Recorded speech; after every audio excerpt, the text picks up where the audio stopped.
Welcome to திவ்யநிதின் YouTuber. இன்றைக்கி என்ன பார்க்க போகிறோன்னா கீரை கடையல். அதுக்கு தேவையான பொருள்லாம் எடுத்து வச்சுருக்கேன். ஸ்டவ் ஆன் பண்ணிவிட்டு ஒவ்வொன்றா என்னென்னு பார்த்துக்கலாம். குக்கர் வச்சுருக்கேன்.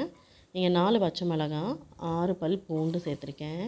கூடவே 1/2 டேபிள் ஸ்பூன் சீரகம், 1/2 டேபிள் ஸ்பூன் மிளகு, ஒரு கைப்பிடி சின்ன வெங்காயம், ஒரு பெரிய தக்காளி பொடியாக கட் பண்ணி சேர்த்துருக்கேன். கூடவே 3 டேபிள் ஸ்பூன் பாசிப்பருப்பு 10 நிமிஷமாக கழுவி ஊற வச்சு எடுத்துருக்கேன். அதையும் இதோடு சேர்த்துக்கிறேன். இப்போ க்ளீன் பண்ணி வச்சுருந்த சிறுகீரையை இதோடு சேர்த்துக்கிறேன். கூடவே 1/2 டேபிள் ஸ்பூன் மஞ்சள்தூள் சேர்த்து தேவையான அளவுக்கு தண்ணி சேர்த்துருக்கேன். ஒரு 3 டம்ளர் தண்ணி சேர்த்துருக்கேன். இந்த கீரை கடையலுக்கு தேவையான பொருள்லாம் டிஸ்கிரிப்ஷனில் இருக்குது, செக் பண்ணிக்கோங்க. குக்கர் மூடி போட்டு மூடிக்கிறேன். 4 விசில் வரைக்கும் வச்சு எடுத்துக்கலாம். 4 விசில் வந்ததுக்கப்புறம் ஸ்டீம் போனோன்னே குக்கர் ஓப்பன் பண்ணிக்கிறேன்.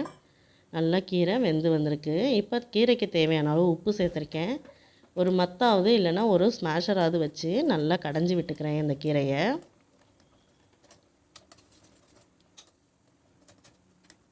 நல்லா கடைஞ்சதுக்கப்புறம் தாளிக்கணும். தாளிக்கிறதுக்கு ஒரு கரண்டியில் 2 ஸ்பூன் எண்ணெய் ஊற்றி வச்சுருக்கேன். கூடவே 1/2 டேபிள் ஸ்பூன் கடுகு சேர்த்துருக்கேன். ஒரு வரமிளகாய் கிள்ளி சேர்த்துக்கிறேன். கடுகு நல்லா பொரிஞ்சதும் கொஞ்சமாக பெருங்காயம் சேர்த்துக்கிறேன். நல்லா பொரிஞ்சதும் நம்ம கடைஞ்சி வச்சுருந்த கீரையில் இதை சேர்த்து கலந்து விட்டுக்கலாம். இது சிறுகீரை ரொம்பவே நல்லது. அவ்வளோதாங்க, கீரை கடையல் ரெடி ஆகிடுச்சு. சாப்பாட்டோடு பிணைஞ்சு சாப்பிட ரொம்பவே நல்லாயிருக்கும். ட்ரை பண்ணி பாருங்கள்.